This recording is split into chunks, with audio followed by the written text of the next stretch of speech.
Hosea 5, we're in verse 9. Hosea 5:9.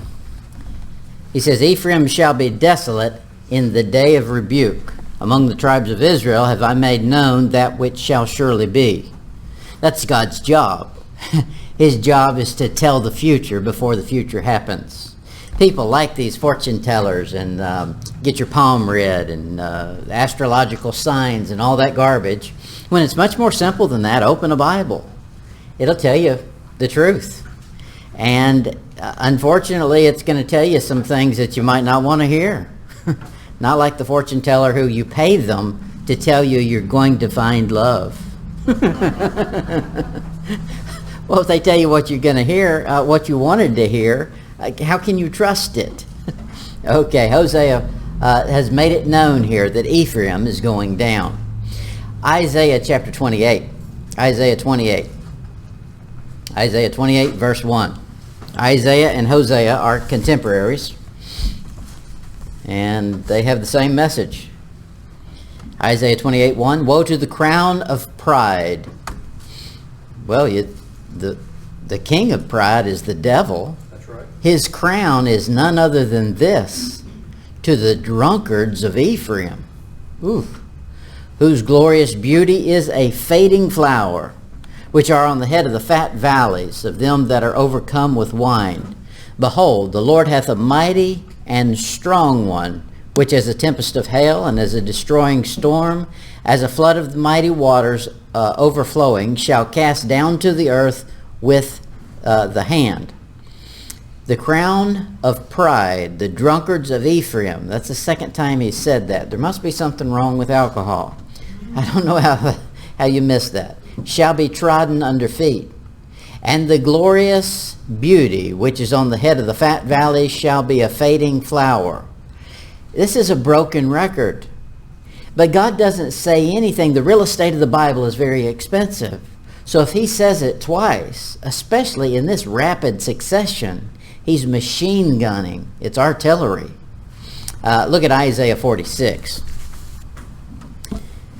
This is what God does. Now I'm going to show you a bunch of verses, and they all say the same thing.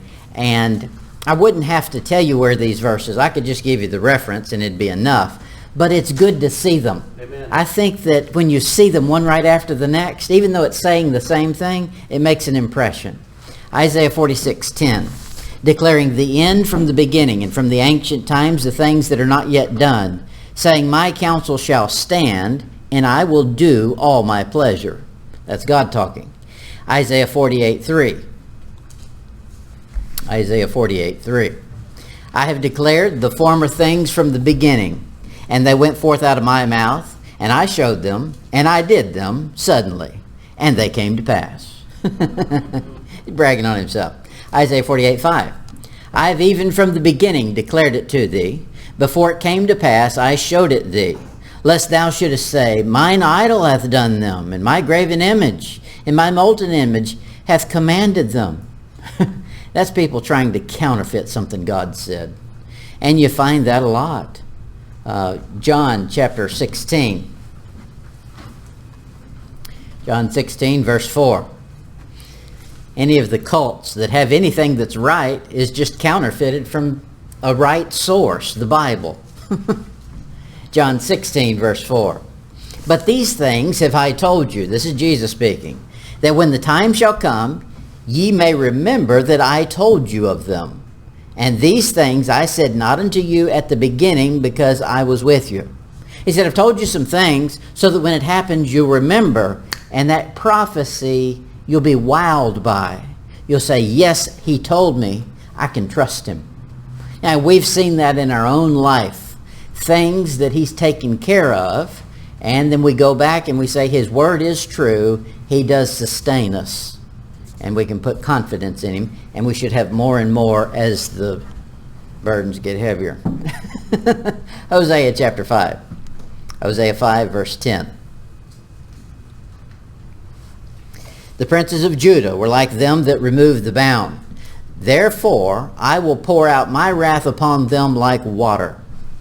He poured out wrath early on in Genesis 1:2, or before Genesis 1:1. No, between 1 and 2.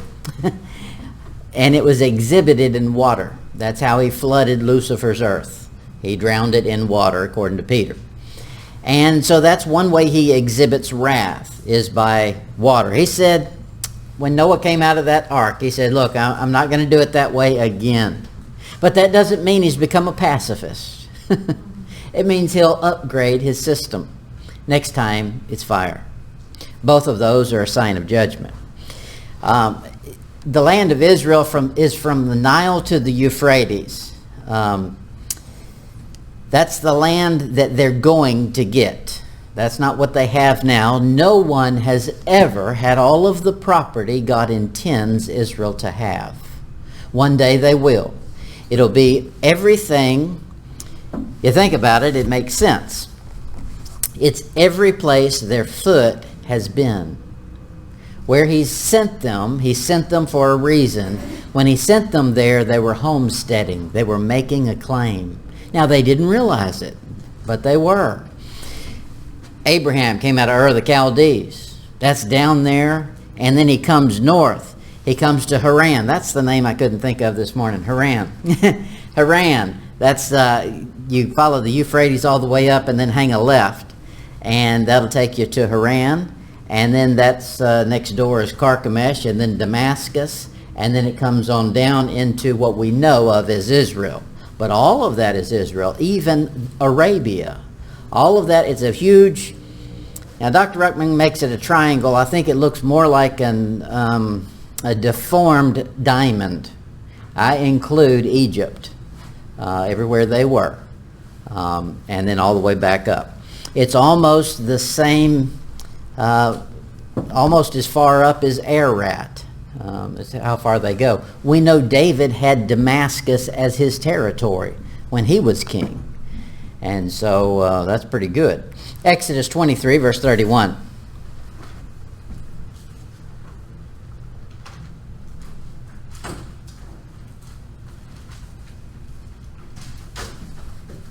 Exodus 23:31. I will set thy bounds from the Red Sea. We know where that is. That's in Egypt. Even unto the sea of the Philistines, and from the desert unto the river. Okay, that's all that desert, all the way down to probably Euphrates. For I will deliver the inhabitants of the land into your hand, and thou shalt drive them out before thee. That's a lot bigger territory than Israel's ever had or Israel's ever tried to claim. Look at 2 Samuel 8.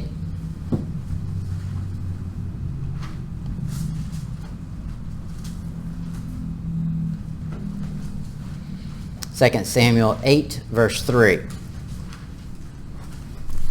This is north. David smote also Hadadezer, the son of Rehob, king of Zobah, as he went to recover his border at the river Euphrates. Yeah. So he's fighting for some territory that he knew God said they could have. Israel's not had that territory. God put bounds down there and said, you can have these things right here, but they've never obeyed properly, so they've never achieved it. One day they will. In the millennium, they'll get it. It'll be theirs, and he'll protect it and make sure it's theirs. In the meantime, they're fighting over just a little portion of what God has granted them. Now, Israel proper is from Dan to Beersheba. That's the city dwelling. However, they're supposed to own all of it and control all of it. There's a reason God puts borders up, and you understand it. The reason that we have rules, the reason there are laws, is to keep you safe. If there were no laws and everybody got to do what was right in their own eyes, we have anarchy. Look at Acts 17. Acts 17, verse 26. Acts 17:26. And hath made of one blood all nations of men for to dwell on all the face of the earth, and hath determined the times before appointed and the bounds of their habitation. He said, I set up boundaries for everybody on the earth. Everybody has a boundary they're supposed to stay within. Why? Because verse 27, that they should seek the Lord, if haply they might feel after him and find him, though he be not far from every one of us. He said, if they'll stay within the bounds, it won't be long before they look for me. And that's just the system he set in place. So man tries to buck any rule he finds. Doesn't matter what it is. And that's why it's good to come up with rules that don't make any sense. To get a kid used to obeying because he's supposed to obey, not because it makes sense. God tells us to do some things that in our mind at times we think that does not make any sense. It's not fair. You get on down the road a piece and you say, hey, you know, that made perfect sense. But it's not up to us to decide whether or not it makes sense. It's up to somebody with a better viewpoint than we have. Romans chapter 1. Romans 1 verse 24. What people do is they push the bounds, and when they push the bounds, God says, okay, tell you what, I will remove the bound and set it over here. He's complying with man's wish.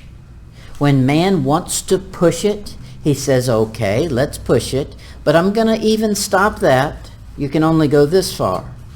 He keeps moving the bound to let a man see, oh, this was not a good idea, hoping to wake them up.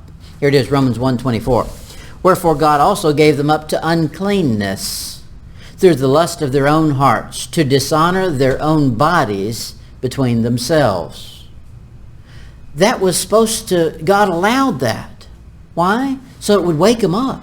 So at some point they would say, I'm sick of this. This is unclean. It's filthy. And they should have at some point woke up. We've got every show on TV now, every show, has less than 1% of America represented. Homosexuality. It's less than 1% of the population. Yet it has to be pushed in every show as the hero. There's a problem with that. How come a vast majority are churchgoers, Bible readers in America? That percentage well outweighs the homosexual crowd. How come we don't see that in any shows? Or very few. They make fun of them if they do. Right, yeah.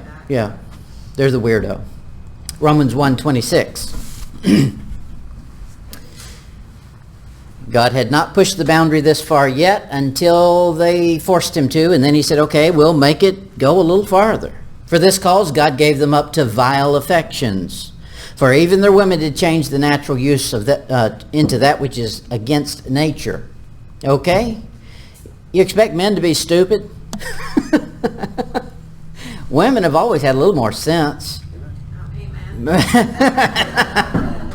Good thing that's recorded, because that won't be said again. I know.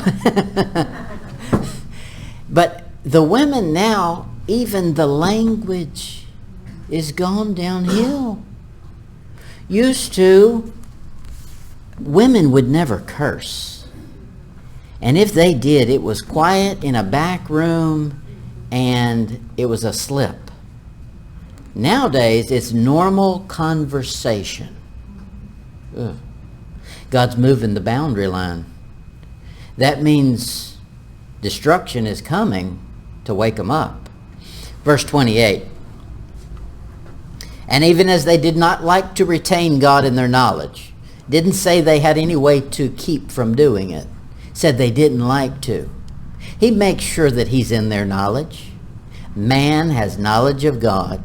Even if his knowledge is this, I cannot stand the idea that there's a God. I mean, he'll spend countless hours debating in his mind and trying to prove there's not one, but that's just proof he's in there and he's fighting. They didn't like to retain him, but they don't have a choice. Even as they did not like to retain God in their knowledge, God gave them over to a reprobate mind to do those things which are not convenient. 50 Shades of Gray. Things that are not convenient. Wickedness. Wickedness has gone to another level altogether. It's become extreme. It's become cruel. And that's where it goes. It's intended. God's the one responsible for that boundary. He says, okay, I'll move the boundary line out here. Now, it's a good thing that God's in control of the boundary. Man is not in control of his boundary. The devil's not in control of it. God is the one who sets the bounds. And even the sea and the waters can't go beyond his decree. So when man pushes the bounds, God says, okay, I tell you what, I'll move it right here. And now there's going to be trouble, but I'll move it for you. If he didn't, we would all fall into pure wickedness at the blink of an eye. If he just let sin and the devil be able to move the bound at will. No, it's him. Hosea 5 verse 11. Ephraim is oppressed and broken in judgment because they willingly walked after the commandment. They willingly. Now that's the problem. The problem is our will. He gives us the facts. He gives us the truth. He's merciful. He gives us grace and all of those things. And then our will kicks in. What will you do with it? And then what we do proves to him what we want. Look at it in 1 Kings 12. 1 Kings 12, verse 32. Here's what's going on historically. 1 Kings 12:32. And Jeroboam ordained a feast in the 8th month. What feast is in the 8th month? Is there a feast in the 8th month? Oh, I'll set those down there. What's supposed to be in the 8th month? Anybody know that? Is that in the 8th month? It might be. That sounds about right. Well, where do I have it? Page 58. Turn to page 58. Okay. No.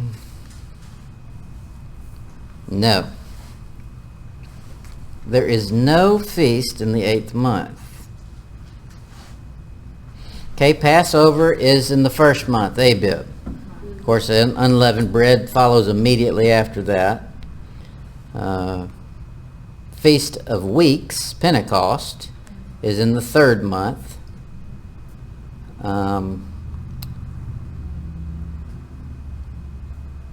Trumpets is in the 7th. Atonement is in the 7th. And Tabernacles in the 7th. There is no 8th month feast.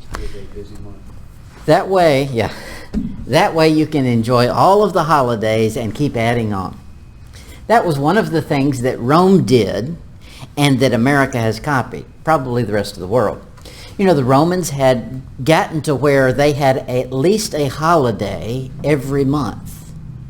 And so it just kept building and building, more time off, more celebration, more alcohol, more, debauchery. And that's where we're going to in America, probably the world, is that we've got to invent a new holiday. What do they have? They have holidays I don't even know about. Columbus Day, President's Day, Black History Week or something. What's that? Juneteenth or something. Martin Luther King Day. I mean, it's just gone crazy. That's it. That's where they're going. So he had them a feast for them. Let's make it in the 8th month because we don't have one in the 8th month. Let's just add to it. Now, that way it didn't interfere if they wanted to participate in God's feast too. And that's what happens. They'll accommodate for so long. They'll accommodate. Oh, okay, y'all need to go to church on Sunday. No problem. We'll have the tournament Sunday night. But you can still go Sunday morning. And it keeps pushing the bounds and pushing the bounds. And pretty soon, they wipe it all out and it's all pagan. Look at Exodus 20. Exodus 20, verse 3. Exodus 20, verse 3. This is a well-known commandment. Everybody knows this. Thou shalt have no other gods before me. Thou shalt not make unto thee any graven images, or any likeness of anything that is in heaven above, or that is in the earth beneath, or that is in the waters under the earth. They knew that, and they broke that. When you do that, when you break that, you know you've broken the commandment, and God has to do something for it. When you break the law in front of the policeman, he's duty bound to write you some sort of citation.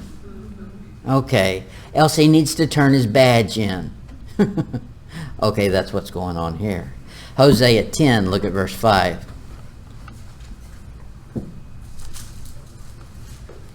Hosea 10, verse 5.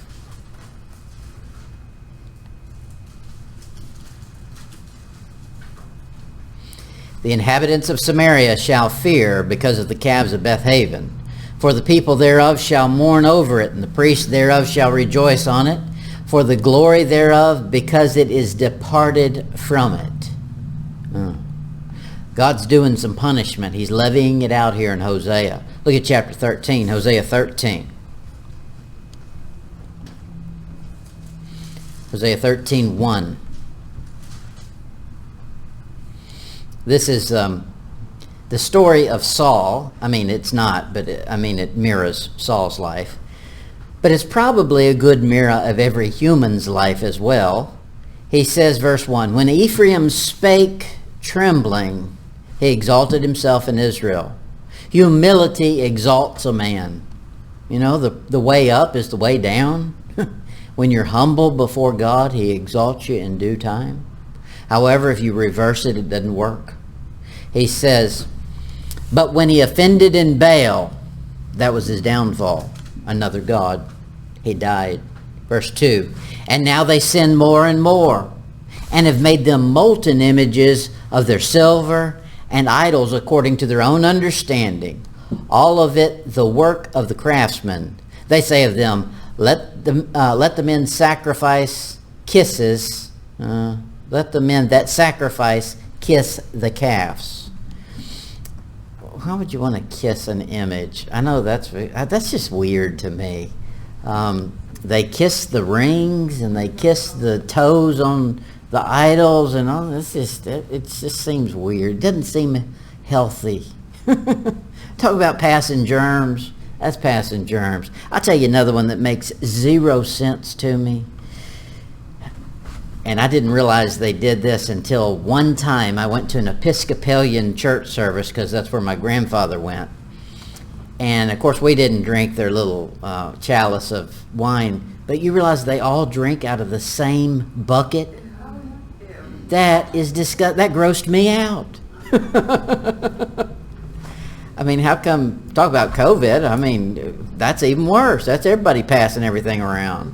Whew, craziness. The first person's in the clear. Yeah, talk about things that are not convenient. That's one of them. I mean, how about some common sense? Hosea 5, verse 12. Therefore will I be unto Ephraim as a moth, and to the house of Judah as rottenness. He said, I'm going to tear them up. I'm going to destroy them. Now, how does a moth do it? One little hole at a time. And it's never when you expect it. You think everything's fine. It's been, well, we don't have winter down here. I don't think we have moths down here, do we? Do we? I've never. Okay, so you put your clothes away for winter, or your winter clothes all summer, they're put up somewhere. And then you get them out at winter because you want to wear that sweater that you liked, and it's got a big old moth-eaten hole in it. You didn't realize it was going on, and out of nowhere, there it is. That's what's happening to Israel. Out of nowhere, destruction, poverty, and the enemy at their gate, and they didn't realize it was happening. Verse 13, when Ephraim saw his sickness and Judah saw his wound, then went Ephraim to the Assyrians and sent to the king Jareb, yet could he not heal you, nor cure you of your wound. They've tried to tie in with the moth. They're going to join forces with the moth at this point. They're going to Assyria, and they're going to try to make a league with Assyria, and Assyria protect them, and Assyria can't do it. Look at Luke chapter 8. Luke 8, verse 43. This is man. God is doing these things. Now, a moth does this thing where he'll chew up your clothes and it'll be a little hole. If you don't take care of it, if you don't kill the moth, he'll be back to make him a bigger hole or a new spot. And that's man. If man doesn't realize he's got a problem and just tries to put it in a different drawer, it doesn't solve the problem.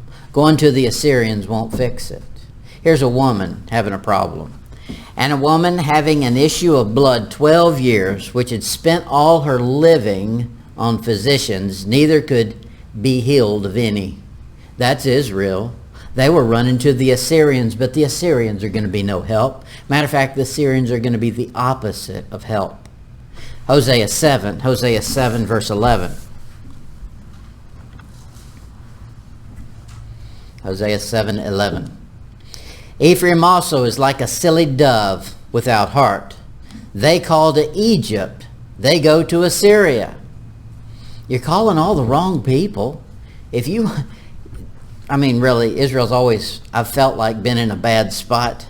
Nobody around them likes them. They all want to kill them. They always have. So who are they going to go to for help? Somebody 6 million miles away, America. But they couldn't reach out to anybody around them. They're all half crazy, and they want to kill them. Here they're doing that very thing. They're calling to Egypt. Egypt just wants to destroy them. Assyria sees new property. Hosea 10. Oh, we've already covered that one. Go to Hosea 12. Hosea 12. Hosea 12, verse 1. Ephraim feedeth on the wind, and followeth after the east wind. He daily increaseth lies and desolation. And they do make a covenant with the Assyrians. And oil is carried into Egypt. Sounds really modern, doesn't it? They're making trade deals. They've instituted a new program, and they're going to call it NAFTA. A Fair Trade Act. And you'll give me this, and I'll give you that, and we'll all get rich off of each other, and we'll be buddies. Never works out that way. Somebody's always got to be on top. There is no equal. Look at 2 Chronicles. 2 Chronicles 28.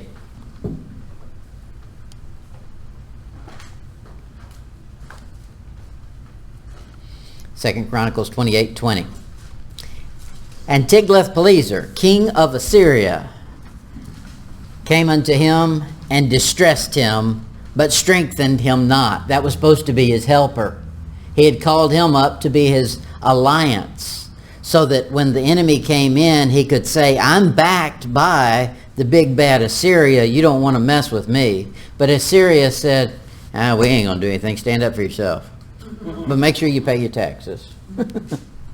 Verse 21.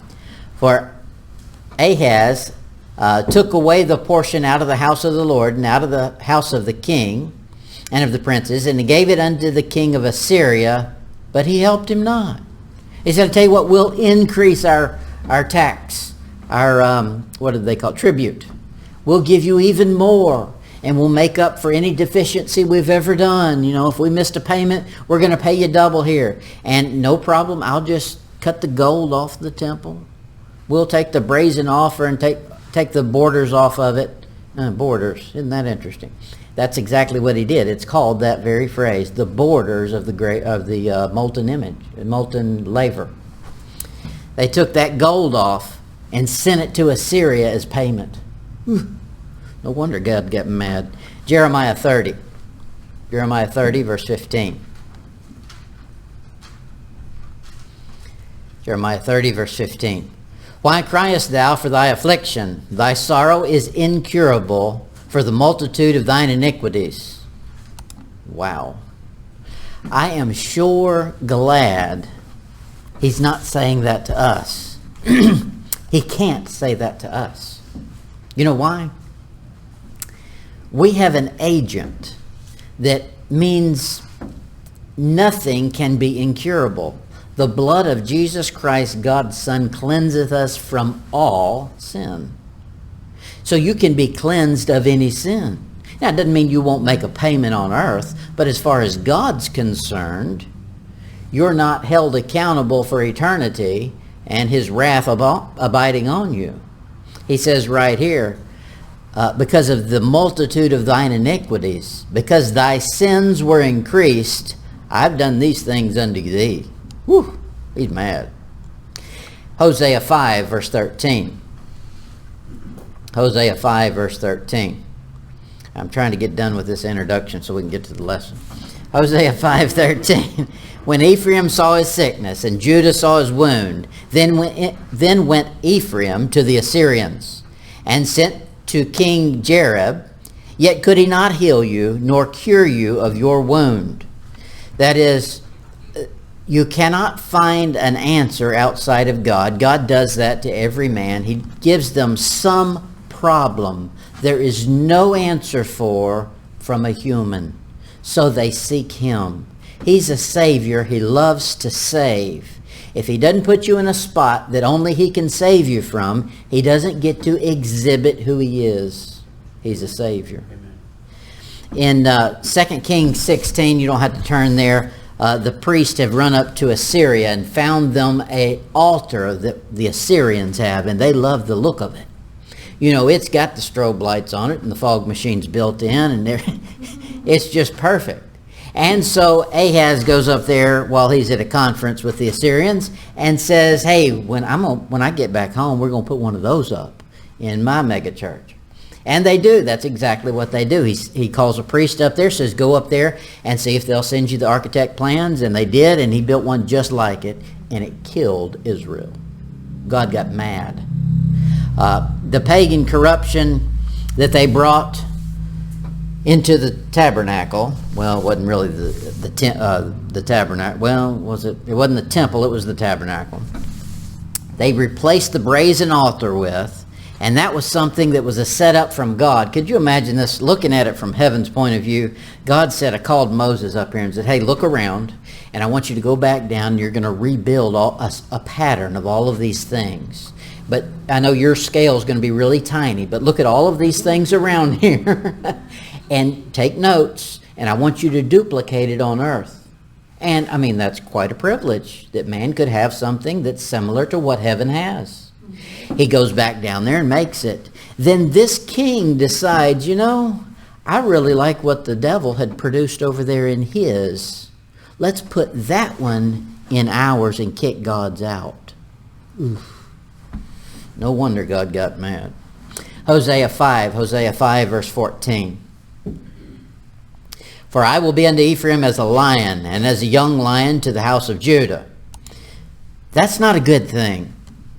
You don't find much information in the Bible about people having pets. I think that's a fairly modern thing. You find that in Psalms, he said, a just man regardeth the life of his beast. But there it's not a pet, it's probably a horse or a donkey or something. Yeah, right. But you would never confuse a lion with a pet. Not if you have a half a brain. And I find these, you'll find them, look it up. You can find these nuts that go out and get these exotic animals and bring them in and try to have their own little zoo and their own little whatever, and they end up killing them or hurting them and maiming them. There's a guy that has a bear, a grizzly bear that he's trained from a... It's just a matter of time before that thing makes lunch out of his master. Well, God's turning on his people as a lion would turn on somebody. I will tear and go away.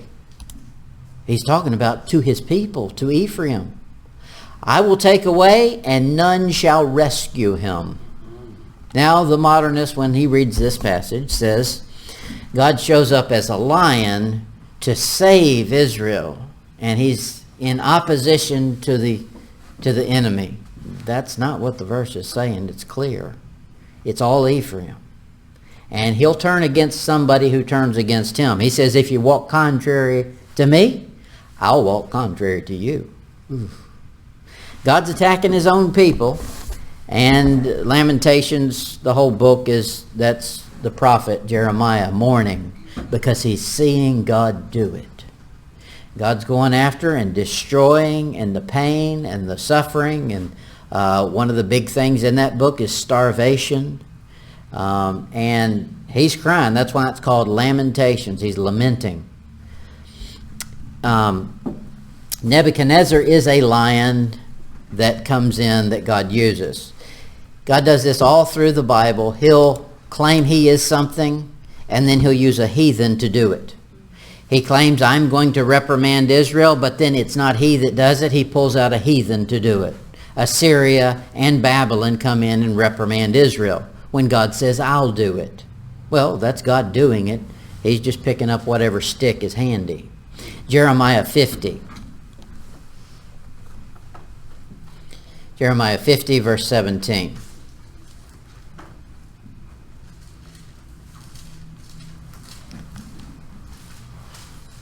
I brought this up, I think, last week, that Isaiah says, all we like sheep have gone astray. This is the verse that should be the cross-reference to that. Israel is a scattered sheep. The lions have driven him away. First the king of Assyria hath devoured him. And last this Nebuchadnezzar, king of Babylon, hath broken his bones.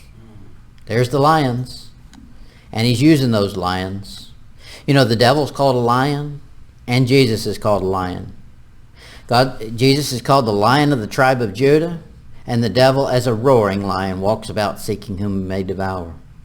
Jeremiah 4 verse 7.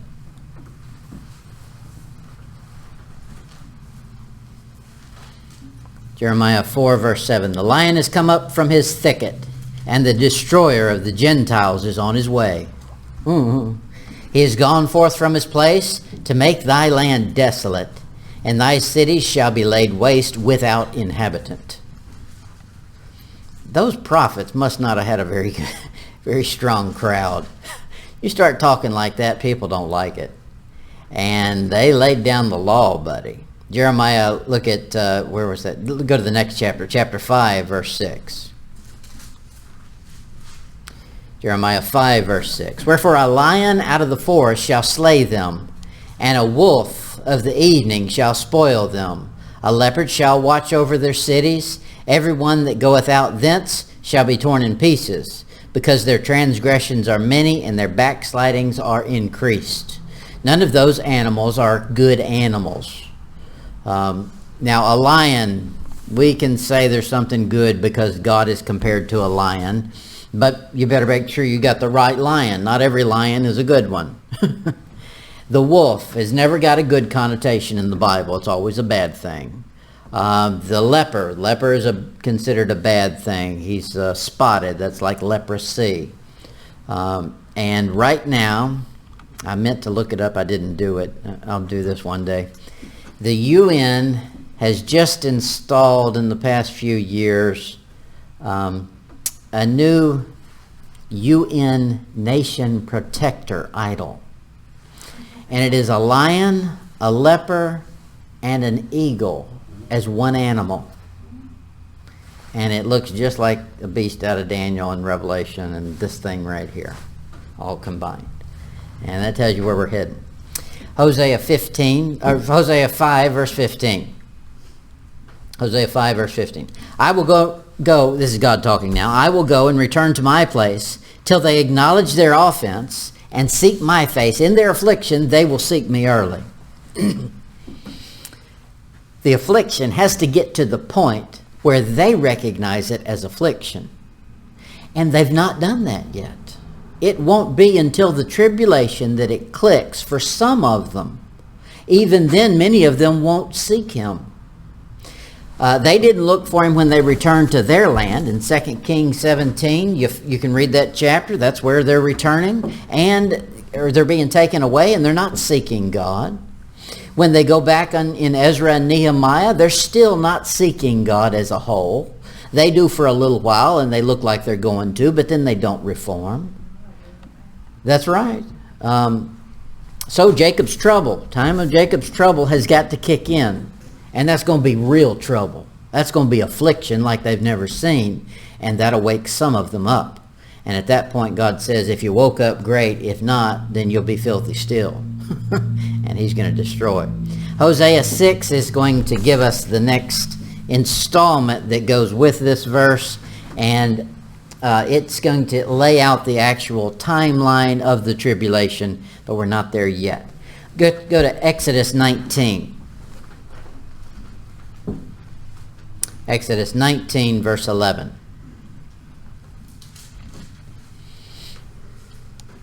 He said in Hosea he's going to go to his place. He's going to go wait. He's like a man trying to go somewhere, and his wife has to get ready. It doesn't do any good to stand in there and watch her put on makeup. You might as well just go on, sit down in the living room and wait. That's what God's saying right here. I'm going to wait until you're ready. When you seek me, then I'll be there. And I'll do some things to instigate you getting ready earlier. And he does that. I used to do that at our house. I used to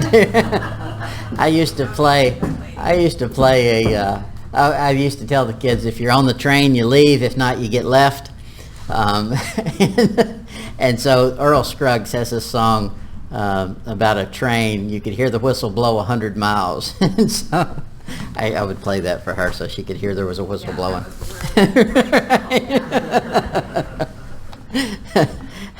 Okay, so Israel didn't seek the Lord. Look at where did I say? Is Exodus chapter 19, verse 11. And be ready against the third day. For the third day the Lord will come down in the sight of all the people upon Mount Sinai. Okay, there he's coming down, and it did happen. He did. That's where he gave the law. And he came down there, but he's going to do it again, and he's going to do it just like this on the third day. That'll be the second advent. And we'll go through all of this. Let's go to chapter 6. Hosea 6. Hosea 6. I don't know if we got time for all. Y'all want to hear all this, or do we need to roll? It's been an hour. I'll be quick, I think. Have I done anything quick? Hosea 6:1. Come and let us return unto the Lord, for he hath torn, that's that lion, and he will heal us. He hath smitten, and he will bind us up. After 2 days will he revive us. In the third day he will raise us up, and we shall live in his sight. Then shall we know if we follow on to know the Lord. His going forth is prepared as the morning, and he shall come unto us as the rain, the latter rain and the former rain unto the earth. Okay, he's talking there about the date that he's going to return for the second advent. He's made it clear it's going to be on the third day. In Peter he says this, Beloved, be not ignorant of this one thing, that one day is with the Lord as 1,000 years, and 1,000 years is one day. He says it again in Psalms. So we know if you're counting millennia, 1,000 years, then 3 days would be 3,000 years. Okay, in the 3,000th year, sometime at the beginning of the 3,000th year, he returns. Hosea 6, look at verse 2. He said, after 2 days. So after 2 days would be the third day. So at the beginning of the third day, well, we'll get more info on it, but it has to be at the beginning. But all we know for sure is it's not in 2000, it's in 2000 and day 1, maybe. Okay, that's all we've got so far. The prophecy gives you the length of the church age, how long we're here before he comes back and heals Israel. That's what the verse is about. In Hosea 5, look at verse 6. They shall go with their flocks and with their herds to seek the Lord, but they shall not find him. He hath withdrawn himself from them. Our verse said in 15, I'll go wait. I'm going to withdraw. And we covered that the last time. And that's what he's done during the church age. He's withdrawn himself from the nation of Israel. When he comes back with a switch. And he beats them real good into shape. And he decides which one are his and which one are not. In Exodus 19, look at verse 16.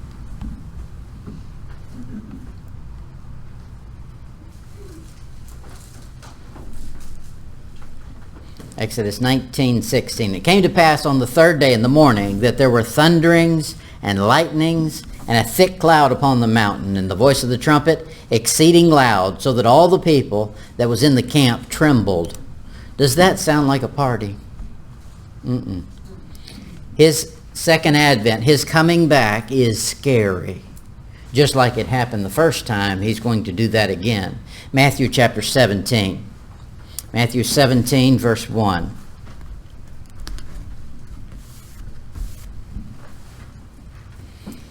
Matthew 17, verse 1. He says, After 6 days, Jesus taketh Peter, James, and John his brother, and bringeth them up into a mountain, a high mountain apart, and was transfigured before them. And his face did shine as the sun, and his raiment was as white as light, as the light. Okay, that's the Mount of Transfiguration. The Mount of Transfiguration happens the same place that he gave the law. That's Mount Sinai. He takes them there, and this is going to repeat again. Now notice when he took them there. He says, after 6 days. In Luke, we have a parallel passage. In there it says, what does it say? It says, about 8 days. So if it's about, but not quite, 8 days, and it's after the 6th day, it's what day? The 7th day. Okay, so 7,000 years of human history before we see the glory of God on earth. And that'll be the millennium. Look at John chapter 2. John 2, verse 11. And the 3rd day there was a marriage in Cana of Galilee, and the mother of Jesus was there. Okay, so the 3rd day, that's that 3rd day again. That's the Advent, when he comes back. 3 days after his first coming to earth. The first time he came, they refused him. 3,000 years later, or 3 days later, he shows back up to heal them and restore them. That's the 3rd day. Now, what's going to go on that 3rd day? Just what we have here, a big wedding. And we're the ones getting married. None of the Jews in the passage, none of the disciples coming to the wedding were getting married. They were just coming to watch. That's what's going to happen in the tribulation. The Jews are the guests of the bride and the bridegroom. John chapter 4, John 4 verse 40. John 4 verse 40. So when the Samaritans were come unto him, they besought him that he would tarry with them, and he abode there 2 days. And many more believed because of his own word. And he said unto the woman, Now we believe, not because of thy saying, for we have heard him ourselves, and know that this is indeed the Christ, the Savior of the world. Now after 2 days he departed thence and went into Galilee. Same thing, after 2 must have been on the 3rd. And that's where he comes back and does his mighty deeds. I'm not going to have time to go much farther. We've got all these maps that I don't have time to cover. We'll pick that up. We'll start there next time, but then I'm going to show you how he moves. He's coming back just the way he started this program. He started dealing with Israel as a nation with laws and rules. Now that's important. Laws and rules with Moses. He shows up on Mount Sinai, which is here. Your maps in your back of your Bible are wrong. We'll cover that next week. But Mount Sinai is in Arabia. If you've got it in the Sinai Peninsula, that's not Arabia. Okay, it's got to be in Midian, because God told Moses, you'll come serve me on this mount in Arabia, not in the Sinai Peninsula. Okay, so they started here in Sinai. So he's going to start, when he comes back, his second advent is going to start the same place he gave the law. Because what's he going to do? Matthew chapter 5, he's going to institute more law for a nation and for the millennium. And then he's going to travel up through, and we'll cover all that next time. Okay, that'll do it for tonight.